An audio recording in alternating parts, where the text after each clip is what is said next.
নমস্কার বন্ধুরা, আজও এক নতুন রেসিপি নিয়ে ফিরে এলাম। সন্ধ্যাবেলা যদি হালকা কিছু খেতে ইচ্ছা করে তাহলে ঝটপট তেল ছাড়া একদম পুড়ে ঠাসা এই টিফিনটি রেডি করে নিতে পারো।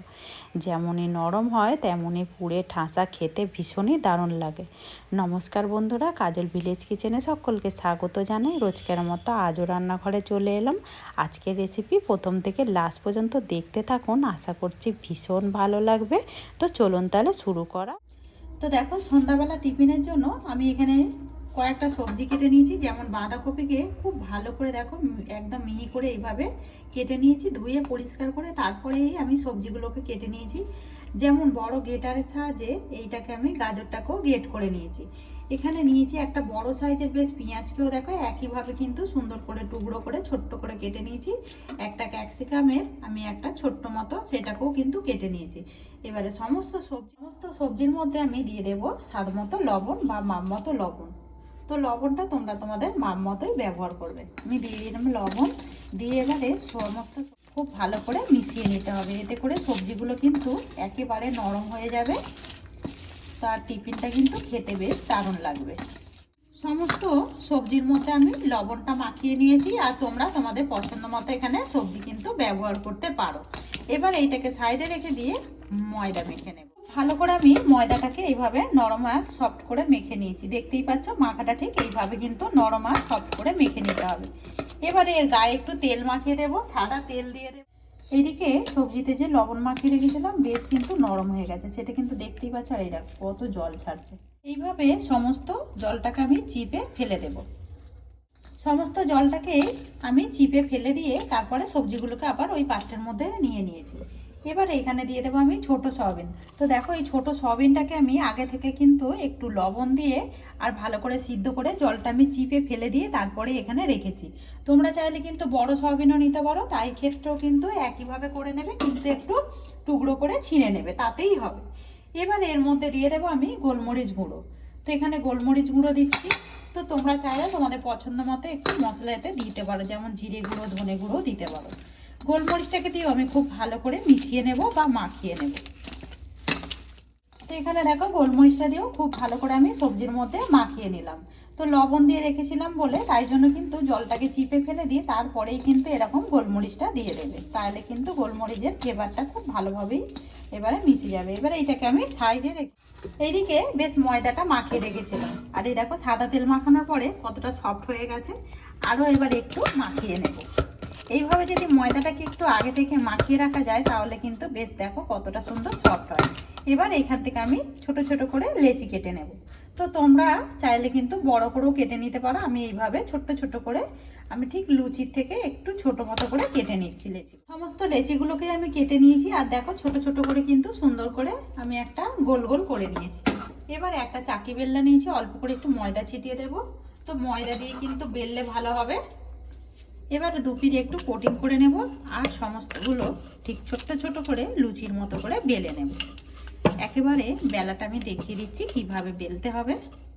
তো এখানে দেখতে পাচ্ছ সুন্দর করে আমি পাতলা করে কিন্তু বেলে নিয়েছি। অপর দিক থেকে দেখো আঙুলটা কিন্তু দেখা যাচ্ছে, এইভাবে যতটা সম্ভব পাতলা করে কিন্তু বেলে নেবে। এখানে একটা থালা নিয়েছি, থালার মধ্যে দেখো একটু ময়দা ছিটিয়ে দিয়েছি যাতে করে না লেগে যায়। তো এইখানে একটা করে রাখবো, এর উপরে যখন আমি আবারও দেবো তখনও কিন্তু এইভাবে একটু ময়দা ছিটিয়ে দেবো, তাহলে দেখবো অনেকগুলো বেলে রাখা যাবে, একের পর এক কিন্তু একেবারে লেগেও যাবে না। তো সবগুলো বেলে নিয়ে ফিরে আস। তো দেখো এখানে আমি কয়েকটা লুচির মতো বেলে নিয়েছি। তো এখান থেকে একটা নিয়ে নেব, এবার এখানে রেখে দেব। দিয়ে যে পুরটা আমি রেডি করেছিলাম এই পুরটা থেকে আমি মাঝ বরাবর ঠিক দিয়ে দেবো। তো একটু বেশি করেই দেবো, এতে করে কিন্তু খেতে বেশ দারুণ লাগবে। আর দেখো বাচ্চাদের কিন্তু এরকম সয়াবিন দিয়ে আর কিছু সবজি দিয়ে যদি টিফিন করে দেওয়া যায় তাহলে কিন্তু ওরা অনায়াসেই খেয়ে নেবে। এবারে সাইডে একটুখানি জল দিয়ে দেবে, এতে করে কিন্তু একটা আঠার কাজ করবে। একটু সাইড দিয়ে দিয়ে দিলাম জল। এবারে এই সাইডটা ধরে নেব, ধরে নিয়ে আমি ঠিক এইভাবে মুড়ে নেব। আর সন্ধ্যাবেলায় এরকম যদি তেল ছাড়া একটা টিফিন হয় এতে করে কিন্তু বাচ্চা থেকে বড় সবাইরই বেশ পছন্দের হবে, আর খেতে ভীষণই দারুণ হবে। এখানে কিন্তু একটা টিফিন একেবারেই রেডি হয়ে গেল। আর এই দেখো কতটা সুন্দর দেখতে হয়েছে দেখো। একইভাবে আমি সমস্তগুলো রেডি করে ফিরে আসি।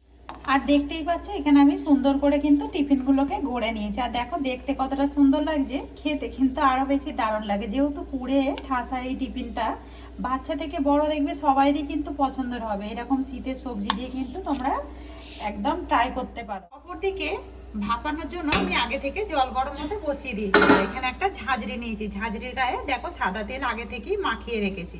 আর এটা আগে থেকেই রেডি করে, এবারে গড়ে রাখা এই টিফিনগুলোকে একে একে করে আমি এর মধ্যে ঝাঁঝরির মধ্যে ভাপাতে দিয়ে দেবো। আর কোন দিকটা দিচ্ছি দেখতে পাচ্ছ, যে দিকটা মুড়েছি আমি ওই দিকটা নিচের দিকটা রাখছি।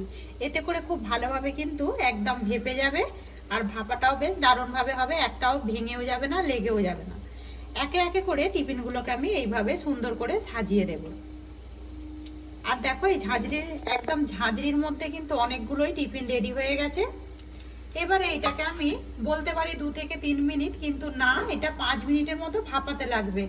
অনেকটাই যেহেতু সবজি রয়েছে, এটা অনেকটাই বেশ বড় বড় রয়েছে। দেখো মোমো কিন্তু অনেক আকারে ছোট হয়, এটা কিন্তু অনেকটাই বড়, তাই জন্য 5 মিনিট মতো ঢাকা দিয়ে খুব ভালো করে আমি ভাপিয়ে নেব। তো এখানে দেখো 5 মিনিট হয়ে গেছে। 5 মিনিট পর আমি ঢাকাটা খুলছি, আর কতটা সুন্দরভাবে হয়েছে দেখো, দারুণভাবে কিন্তু বেশ সিদ্ধও হয়ে গেছে। একদম সবজিগুলো ভেতর থেকে দেখো দেখাও যাচ্ছে, দেখতে যেরকম লোভনীয় হয়েছে। সন্ধ্যা টিফিনটা কিন্তু এইভাবে যদি রেডি করা যায় তাহলে কিন্তু জমে উঠবে। তো এবারে নামিয়ে নেব। সমস্ত টিফিনগুলোকে আমি এইভাবে তুলে নেব। আর এই দেখো একটাও কিন্তু ভেঙে যায়নি, আর কতটা সুন্দর উঠে যাচ্ছে দেখো। এইগুলো আমি তো দিয়েছি বল মোমো, তোমরা কিন্তু এর কি নাম দেবে দিতে পারো। সমস্ত টিফিনগুলোকে আমি একটা প্লেটের মধ্যে তুলে নেব। আর এইগুলো যেমনই নরম হয় একদম মুখে দিলেই কিন্তু মিলিয়ে যাবে। এইভাবে সমস্তগুলোকে আগে তুলে নেব, তুলে নিয়ে তারপরে রেডি করে নেব আরও যেগুলো বাকি রয়েছে। সমস্ত টিফিনগুলোকেই গড়ে নিয়ে ফিরে এলাম। আর টিফিনগুলো দেখো কতটা সুন্দর দেখতে হয়েছে। যেমনই দেখতে সুন্দর হয়েছে তেমন কিন্তু সন্ধ্যার সময় খেতে ভীষণই দারুণ লাগবে। একেবারে তেল ছাড়া একটা টিফিন, আর সঙ্গে রয়েছে দারুণ স্বাদে টমেটো একটা চাটনি, ঝাল ঝাল, একদম পুড়ে ঠাসা এই টিফিন খেতে ভীষণ মজাদার হয়। সন্ধ্যাবেলাটা একেবারেই জমে উঠবে। তো আজকের রেসিপি আপনাদের কীরকম লাগলো অতি অবশ্যই কমেন্ট করে জানাবেন। যদি ভালো লেগে থাকে এইভাবে আমার পাশে থাকবেন, আমাকে সাপোর্ট করবেন। আমার এরকম নিত্য নতুন রান্নার জন্য পাশে থাকা বেল আইকনটি প্রেস করবেন। সবাই ভালো থাকবেন, সুস্থ থাকবেন, ধন্যবাদ। আবারও কোনো নতুন রেসিপি নিয়ে ফিরে আসবো। আজকের মতো এই পর্যন্ত।